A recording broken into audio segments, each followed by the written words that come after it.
Réparer Mayotte, sur les chantiers de la reconstruction. Le 14 décembre 2024, l'ouragan Chido dévaste l'île de Mayotte, causant d'importants dégâts humains et matériels. Au lendemain de l'événement, la France est sous le choc et les images circulent sur tous les médias. Bidonvilles soufflés, toitures arrachées, familles hébergées dans des écoles, forêts entières au sol.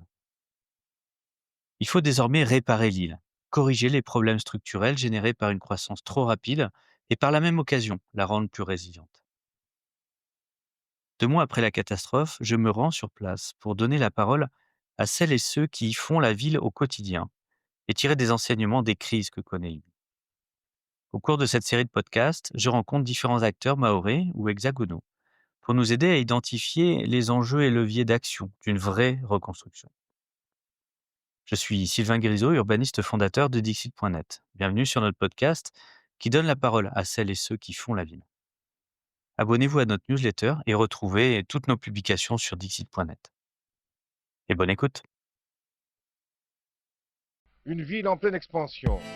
Les transitions à mener s'accumulent. L'énergie, l'agriculture, les mobilités. Monsieur l'administrateur délégué, vous êtes chargé de l'attribution et de la répartition des logements. Comment la situation se présente-t-elle? C'est une contribution au débat sur l'artificialisation des sols et les questions d'étalement urbain. On a privilégié la machine, la matière et l'énergie par rapport à l'être humain. C'est pour ça qu'on ne recycle pas bien les téléphones. And then perhaps the defining trend of the 21st century is population growth. On a une responsabilité sur l'épuisement des ressources et une responsabilité sur la perte de biodiversité. Chaque échec va permettre la prochaine fois de faire mieux et chaque échec est autant instructif qu'un succès. Des projets d'urbanisme qui sont indispensables du fait d'une circulation toujours plus intense. Ce plan est un plan que le public n'a pas voulu voir. Il s'agit du plan de sauvegarde dedans. Si on est une grande part du problème, on est forcément une grande part de la solution. On va peut-être couler moins de béton et miser plus sur l'intelligence et finalement changer de matière grise.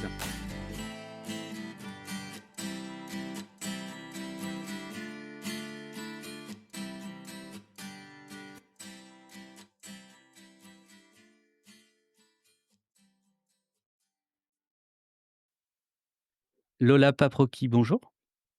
Bonjour. Alors Lola, tu es architecte, tu es encore heureux et tu travailles sur un projet qui est en cours de chantier et qu'on a eu l'occasion de visiter il y a quelques semaines en fait. C'était pas si lointain que ça, hein, qui est le projet du lycée, à Longoni, à Mayotte.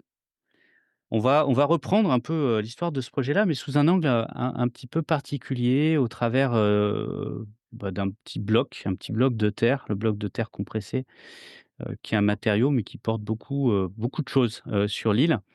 Alors un bout d'histoire, hein, de l'île, une histoire assez récente finalement, mais un peu oubliée et puis on le verra peut-être en tout cas l'hypothèse que ça permette de porter un futur, en tout cas, ça permette d'avancer sur cette fameuse «reconstruction» avec tous les guillemets qui va bien.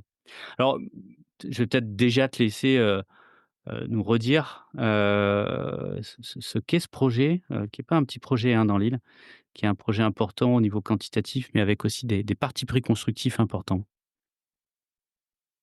Oui, alors, moi, je travaille, sur le lycée des métiers du bâtiment de Longoni. C'est un lycée qui est un lycée professionnel des métiers du bâtiment, qui va donc accueillir des futurs, apprentis en carrelage, plomberie, peinture, maçonnerie et donc c'est de la maçonnerie dont on va parler aujourd'hui, principalement, mais voilà, donc c'est un futur lycée, des métiers du bâtiment qui lui, se compose d'une vingtaine de bâtiments.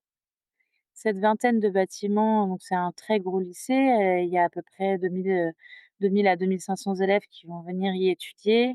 C'est le plus gros projet en chantier de l'île et c'est l'un des plus gros établissements scolaires en construction en neuf de France. Ce lycée, il a la particularité donc comme je disais tout à l'heure, c'est qu'il a une vingtaine de bâtiments qui le composent et que du coup il, donne un peu un panorama de divers, systèmes constructifs.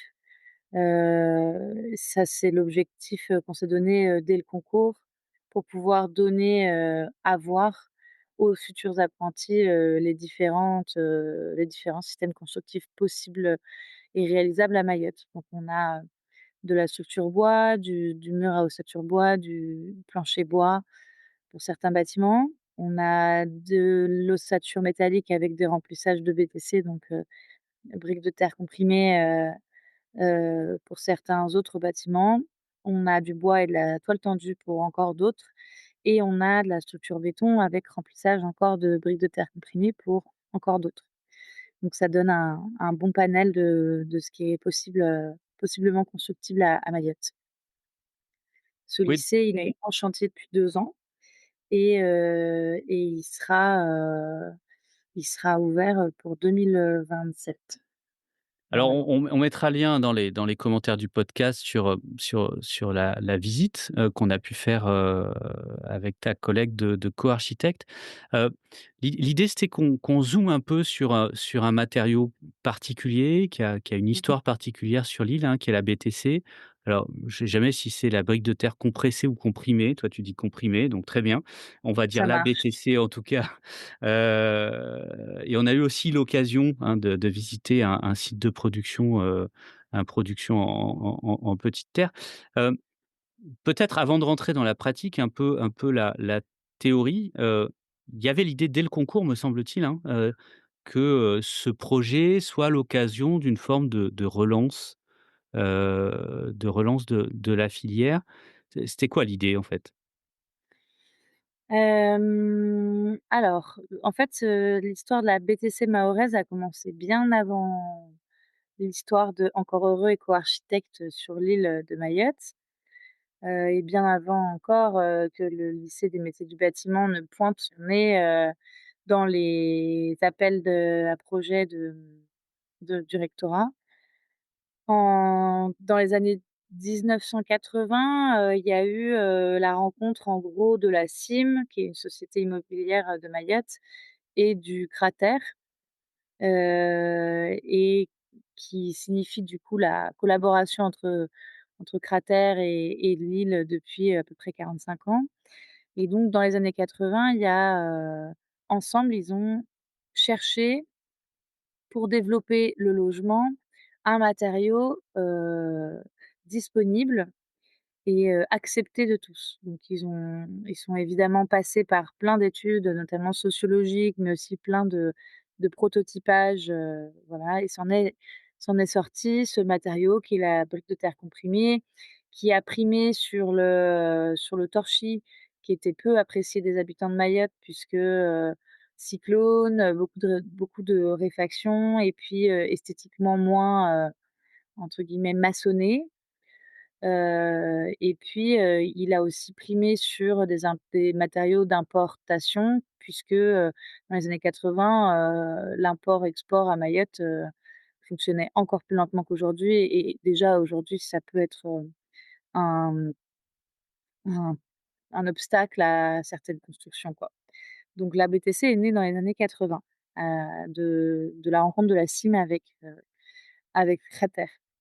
De là est née aussi une association qui s'appelle Arter, dont sans doute vous avez parlé dans d'autres podcasts, qui est une association du coup locale qui promeut la construction en terre crue et principalement la brique de terre comprimée comme, système constructif.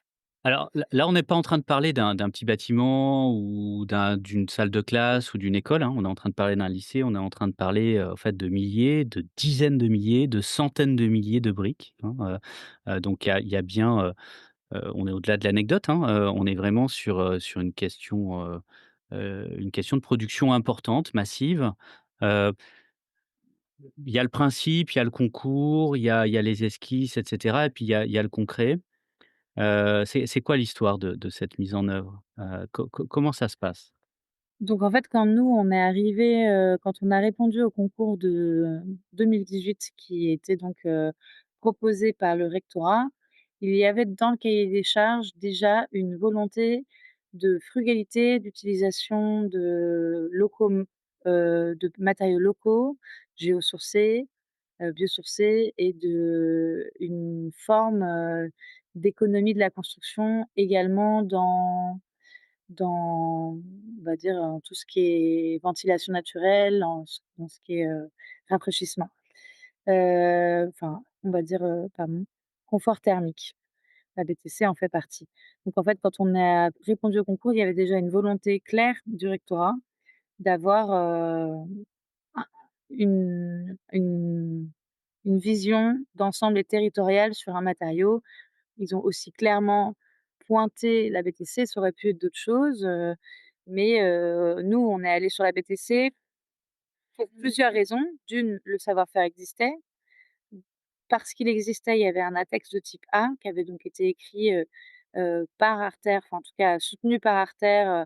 Donc un ATEX de type A, c'est un ATEX qui permet de l'utiliser sur tout le territoire et qui permettait donc à l'époque l'utilisation de BTC dans une structure, porteuse béton, mais aussi de la BTC, en autoporteuse en R+1. Donc il y avait 2 systèmes constructifs qu'on souhaitait utiliser, à ce moment-là. Donc en fait, c'est pour ça qu'on est parti sur ce mode, constructif. Alors il y a pas de la BTC partout. Après ça s'est un peu écrémé. Au tout début, on avait 500 000 mètres carrés de BTC au concours et après pour des logiques constructives ou économiques, mais parfois les 2 se rejoignent et finalement une raison économique fait qu'il y a une logique, constructive derrière, nous ont fait abandonner certains mètres carrés de BTC pour, voilà, pour une certaine logique qu'on peut quand même, apprécier aujourd'hui. Donc on est aujourd'hui à peu près 100 000 briques, 100 000 mètres carrés de briques Cent sur le cent lycée. 100 000 m², c'est tu as une idée du nombre de briques que ça fait? Non, pas là. Non, mais on doit approcher, ouais, ouais, enfin, on a dans plus de 500 000 en tout cas, enfin, ouais, non, sans doute à plus d'1 million de briques, en fait. Oui, nécessairement. Ouais, très bien. Alors quand on parle de briques, on est en train de c'est pas du tout les briques du Nord, hein, on est en train de parler de briques, c'est quoi? C'est du Hypercru, ouais. 22, hein, 22 par 9 de mémoire, Mmh. je dis pas de C'est bêtises? possible. OK. De terre crue, alors compressée mais stabilisée. Terre crue, un petit peu d'eau, un peu de ciment, pas Et un peu de beaucoup, sable. un peu de sable et tout ça est mis dans une machine pour comprimer le bloc et ensuite on est mis à sécher. Il y a pas de cuisson, hein, et ça fait partie de l'intelligence fondamentale de ce matériau. Et donc, évidemment avec un bilan carbone, particulièrement favorable, hein, puisqu'on n'a pas de cuisson, donc pas d'énergie, et donc pas d'émissions associées à cette cuisson. On est aussi sur un matériau qui est issu, d'excavations qui sont issues de chantiers, à côté, hein, donc une ressource qui est là, qui est locale, pour finir un peu le tableau qu'on a pu brosser par ailleurs, un matériau qui a une fin de vie relativement heureuse, hein, puisqu'on peut le réutiliser quasiment de façon infinie pour reproduire de nouvelles briques, in fine. On est quoi qu'il en soit sur un matériau pérenne, hein. On a des bâtiments qui ont 40 ans, sur l'île, donc qui ont subi à la fois des cyclones, des séismes et un climat tropical humide, heu, pendant plusieurs décennies et qui, ma foi, se portent bien. Alors, il y a une période, assez faste, hein, d'utilisation par la cime, tu le disais, un creux, hein, et donc un arrêt de la filière de production, et là vous arrivez avec, une ambition, et finalement des besoins, hein, très concrets, de construction. Pour autant pas nécessairement de filière ou plus grand chose, de la filière à part une norme qui heureusement est là. À l'époque une ATEX, mais tu vas nous raconter aussi l'évolution de tout ça. Comment ça se passe? Ouais, c'est quoi l'histoire en fait de la mise en œuvre jusqu'aux premières briques et puis c'est un peu une aventure, hein, où est-ce qu'on en est? Alors nous, du coup, sur le lycée, comme je disais tout à l'heure, on a latex de type A qui nous permettait à l'époque de construire, avec du béton ou en autoporteur R+1. Mais on avait aussi prévu de mettre, de la BTC entre des poteaux de bois et de la BTC dans une charpente métallique. Donc pour ce faire, on a dû poser, nous aussi, un ATEX de type B. De type B, ça veut dire que c'est un ATEX qui ne concerne qu'un seul et unique projet. Sauf que cet ATEX de type B, on l'a écrit de la même manière qu'une règle professionnelle, sachant que notre bureau d'études, qui nous aidait à écrire, le texte de type B était aussi la même personne qui était parallèlement en train d'écrire la règle professionnelle, du bloc de terre comprimée ou de la brique de terre comprimée, mahoraise. Et donc, les ATEX, ça dure, 3 ans. Ce sont des réglementations qui ont des péremptions.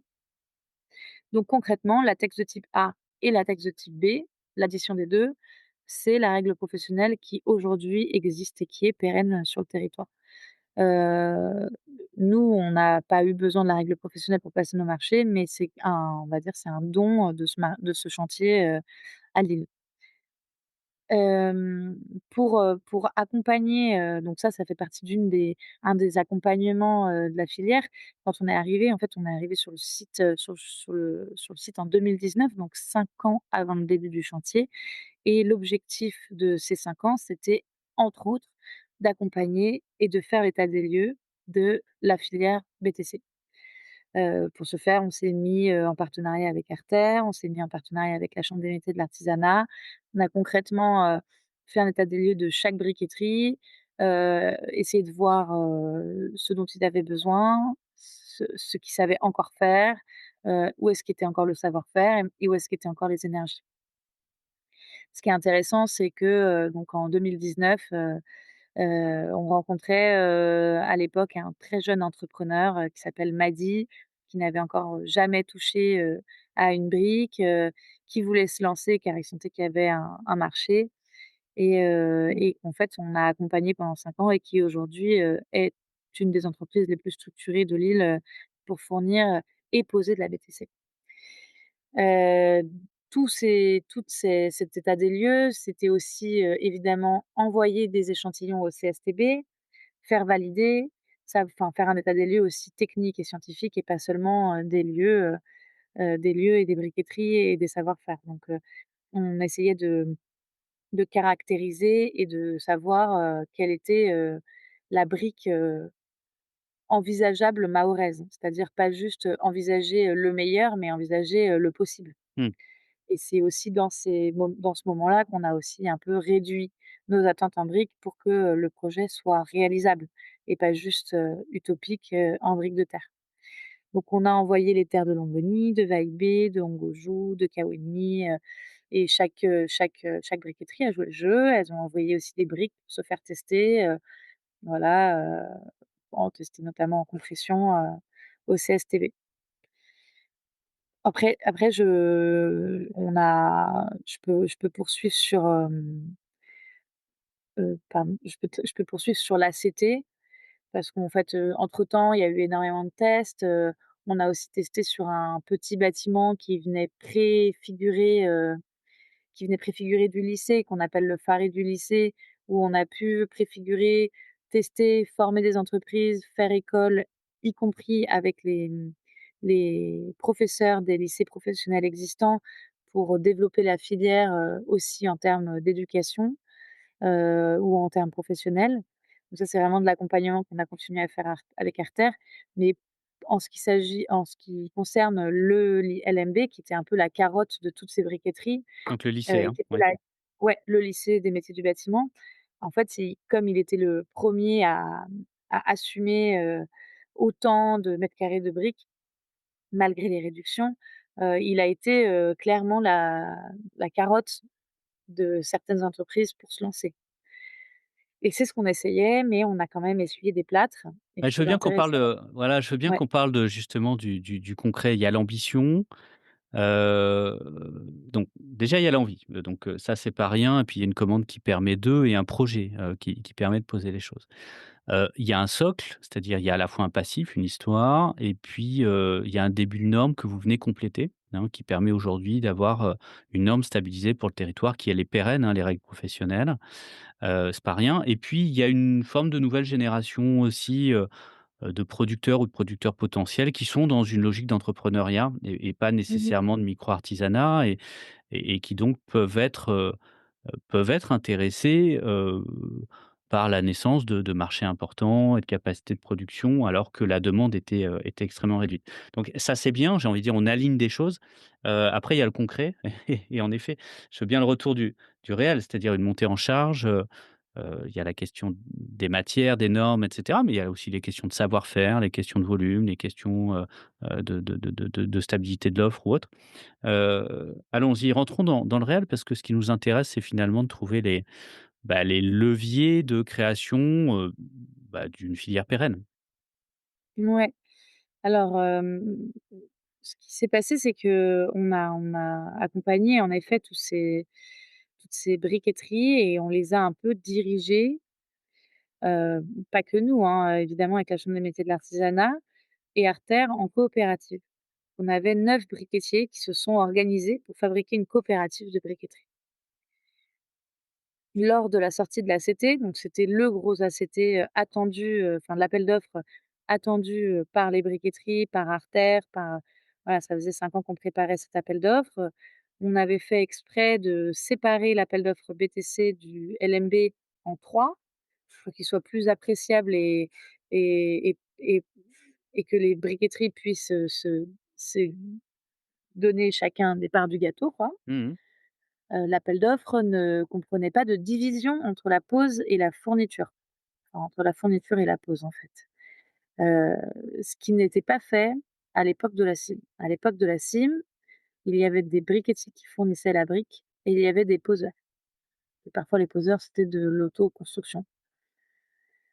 Là, pour des raisons claires et évidentes à la fois de stockage, de transport, voilà, de simplification, le rectorat, a refusé de séparer la fourniture et la pose. Tout comme, on refuserait d'un maçon qu'on doive acheter les parpaings, les stocker pendant des mois et puis, par la suite, les faire poser par quelqu'un d'autre ou d'un charpentier donc, voilà, on a vu ça comme un lot à part entière, il y a fourniture et pose. On a, présenté cet appel d'offres aux briquetiers qui ont tout de suite, extrêmement réagi et refusé d'y répondre en bloc. En tout cas, la coopérative a refusé d'y répondre car la coopérative, et là, on s'est retrouvé face à un mur malgré 5 ans de dialogue, ne voulait pas poser.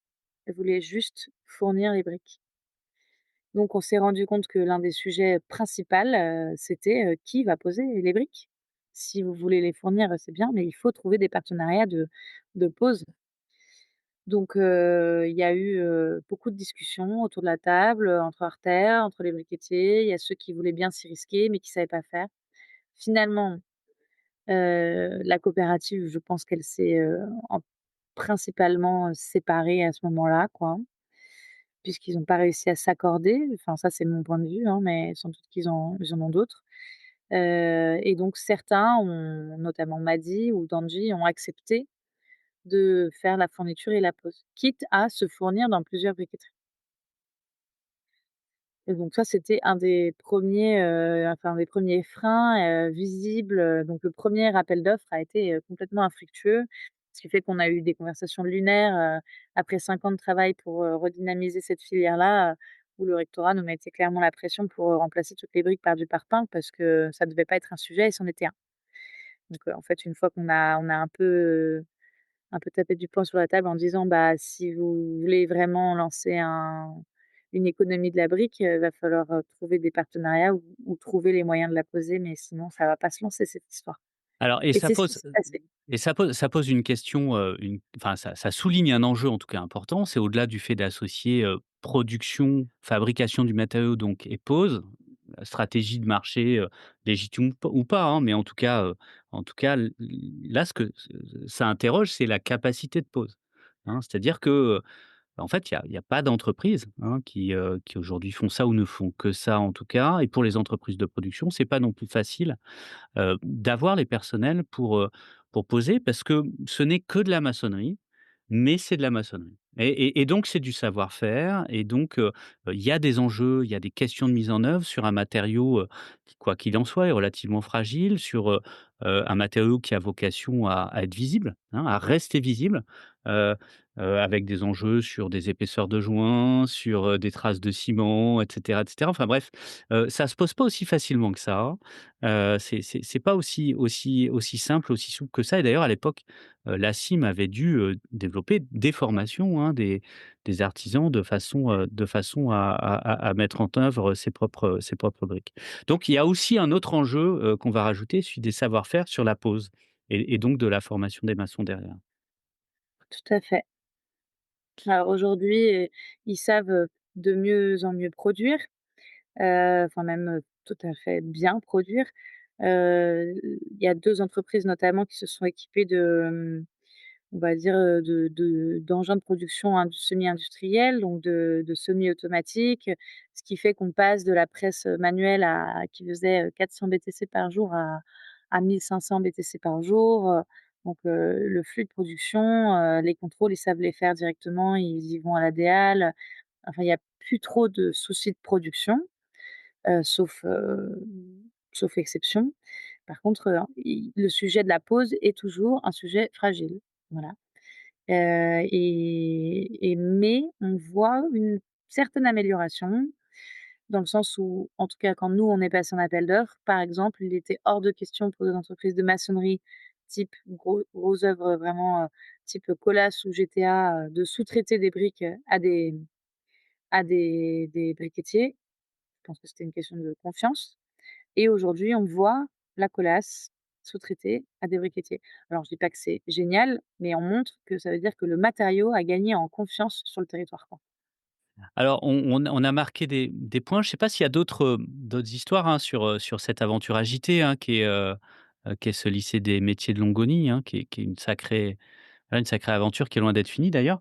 Heu Même si aujourd'hui ça a plus que pris forme, sur le chantier. C'est d'ailleurs assez impressionnant. Je ne sais pas s'il y a d'autres étapes. Si, il y a une étape, moi j'aimerais bien que tu évoques, d'ailleurs, c'est, cette question de la couleur. La couleur des briques, alors je ne sais pas si ça a touché particulièrement, si ça vous a concerné sur le lycée, mais je sais que c'est une question qui est revenue, puisque, bah, on est sur un matériau local, qui est voilà, un matériau extrait sur place et cetera. La couleur de la brique est évidemment associée à la couleur de la terre et donc en fonction du lieu où on extrait cette terre, elle a pas la même couleur, avec quelques enjeux quand on s'est projeté sur une architecture et cetera. D'autant plus que, il me semble que le parti pris sur le lycée, c'est, alors elle est protégée, mais pour autant elle est pas peinte, hein, donc elle conserve sa couleur, d'origine. Voilà, est-ce qu'on peut parler de ça en fait, finalement de cette relation entre la conception architecturale, j'ai dit une architecture, mais la conception architecturale et les projections qu'on peut avoir bah, sur un produit et puis finalement, bah, la volatilité quelque part, la forme d'aléa qu'on a sur un produit qui n'est que partiellement industrialisé, en fait. Alors, nous, on n'a pas du tout eu le sujet sur le LMB. D'une part parce que je pense qu'on ne s'attache pas particulièrement, en tout cas les architectes sur le LMB, à avoir, la même terre. Par contre, et c'est aussi parce qu'on a sans doute eu des terres différentes, mais assez similaires pour qu'on se pose pas une question, très, on n'est pas à trancher, dans un choix là-dedans. Les briques ont toutes des couleurs plus ou moins différentes, mais font à elles toutes, un monochrome, en dézoomant, quoi. Par contre, je sais qu'il existe ce genre de sujet, notamment sur, la terre petite terrienne et la terre grande terrienne, puisque la terre grande terrienne est rouge, donc qui est vraiment l'image de la BTC telle qu'on se la projette, et la terre petite terrienne est plutôt grise et elle, pour le coup, elle ressemble plus à du parpaing, en tout cas en termes de couleur, pas en termes de forme. Donc je sais que pour certaines autres opérations, ça a pu poser des questions, ce que je peux comprendre. Après, je pense que si nous, on l'avait eu en sujet, on aurait demandé à ajouter un badigeon pour coller à l'image, qu'on s'était faite. Il y a toujours des solutions. C'est peut-être un peu dommage de s'arrêter là, à ça. Donc ça, c'est un premier sujet, mais c'est vrai que ça fait un peu dur d'avoir, une image, BTC grise parpaing, quand on a imaginé tout son projet en rouge orangé. Mais le badigeon terre, fait très bien le taf et pourrait tout à fait, sauver ce genre de détail, on va dire, esthétique. Moi, je considère que c'est quand même un détail puisque le principal, c'est d'utiliser de la terre, et de la BTC. Oui, Et mais qui ce qui sinon, peut on peut même pousser la réflexion à se dire que, bah, justement, cet enjeu est tellement clé que, faut s'adapter finalement aux couleurs du lieu, hein, du lieu ouais, tout à d'extraction fait, et que quelque part, enfin, ça vient interroger comme le réemploi d'ailleurs et pour le coup, là, vous êtes en pointe évidemment sur ces questions-là. Bah, comme le réemploi à un moment, impose quelque part une forme d'esthétique, une esthétique à l'architecte qui choisit pas ce qu'il veut, mais il choisit ce qu'il peut en fonction de ce qu'il trouve, hein. Est-ce que ouais. justement il faudrait pas qu'on qu'on apprenne aussi à s'aligner. Bah, si, si, moi je pense qu'on est tous, enfin en tout cas, moi je suis totalement d'accord avec ça. Après, heu, si j'avais fait un projet en petite terre, et que j'avais utilisé la briqueterie petite terrienne et que du coup j'avais fait des briques, grises, je pense qu'on s'en serait, totalement adapté. Après, faire un projet en grande terre, c'est sûr que c'est plus logique de prendre la terre même et économiquement, hein, ça l'est, ça se retrouve dans les appels d'offres, hein, la terre, la brique qui vient de petite terre est plus chère que la brique qui vient de grande terre, quand on doit la faire barger tous les Bien jours, sûr, oui, c'est oui. d'une complexité.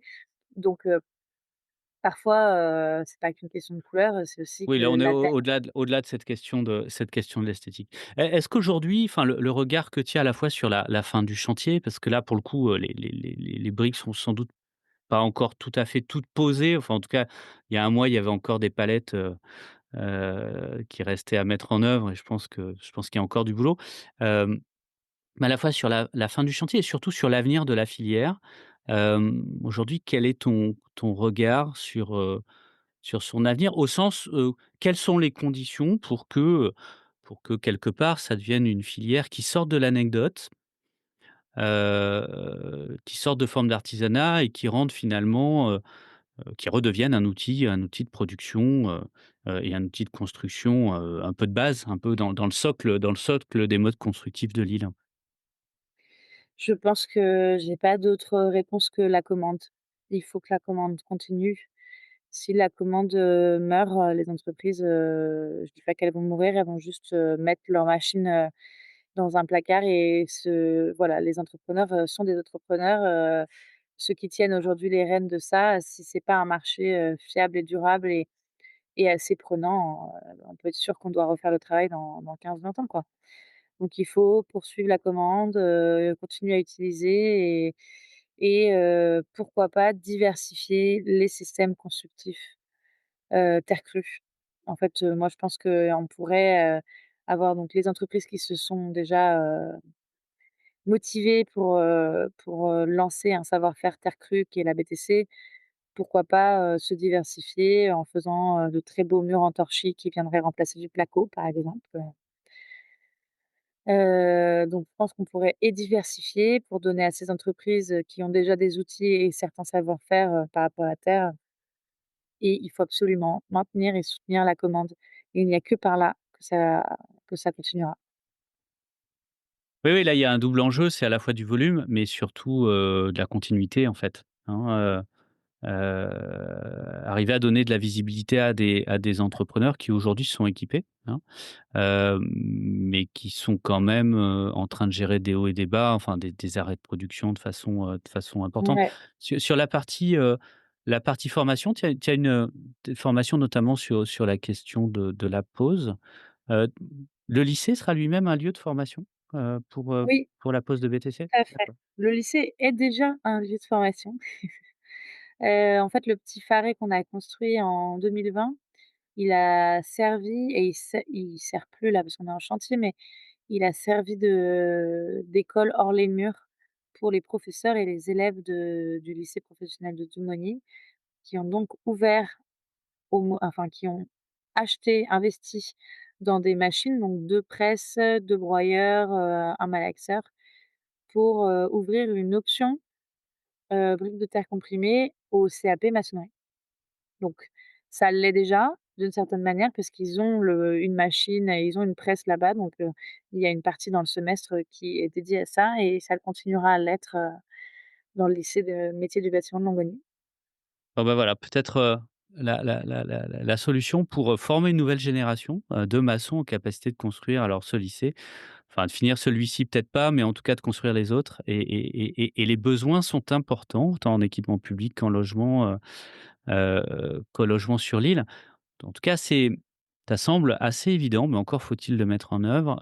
La filière BTC, ce matériau, hein, peut de façon intelligente, s'inscrire réellement dans une démarche, une logique de reconstruction, en tout cas de redémarrage, d'une machine de production, de logements et d'équipements publics massive et l'île en a besoin.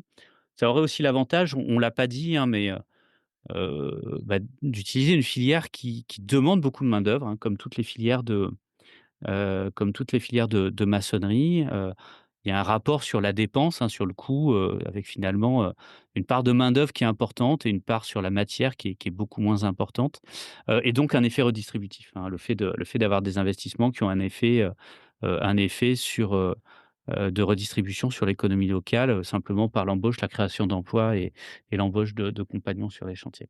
Lola, je ne sais pas, un dernier mot pour la route, là-dessus, ou un dernier élément, un dernier apprentissage, de ces années, hein, sur le chantier, notamment pour le développement de cette filière?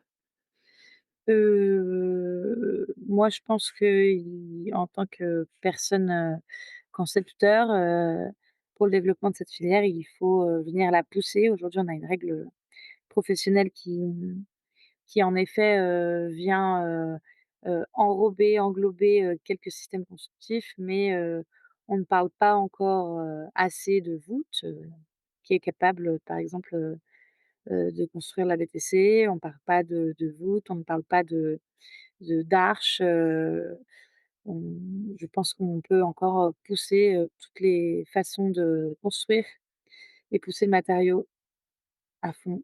Oui, Voilà. pousser la terre crue et pousser même la BTC, hein, avec, Ouais, en approfondissant, y compris c'est pas le du tout cadre fini. normatif. Ouais, tout à fait. C'est que le début, si la commande continue, ce n'est que le début. Et en tout cas, là, c'est un bon exemple, hein, à un moment d'un endroit où on apprend, on expérimente, Mayotte pour le coup, et qui apprend aussi, à d'autres territoires, et pour le coup l'Hexagone. Heu, ces dernières décennies, c'est plutôt à Mayotte que c'est travaillé, que se sont inventés, ces modes constructifs qui retrouvent une actualité, aujourd'hui dans l'Hexagone. Lola, merci beaucoup. On manquera Merci pas à de toi. de suivre la suite, et puis on va mettre toute une série de liens dans les commentaires du podcast, à la fois sur les différents podcasts qu'on a déjà fait, sur le sujet, mais il y a aussi pas mal de publications, et notamment la sortie dans quelques semaines là d'ouvrages qui reprennent toute une partie de l'histoire de la BTC. Merci encore et à bientôt. Merci beaucoup Sylvain.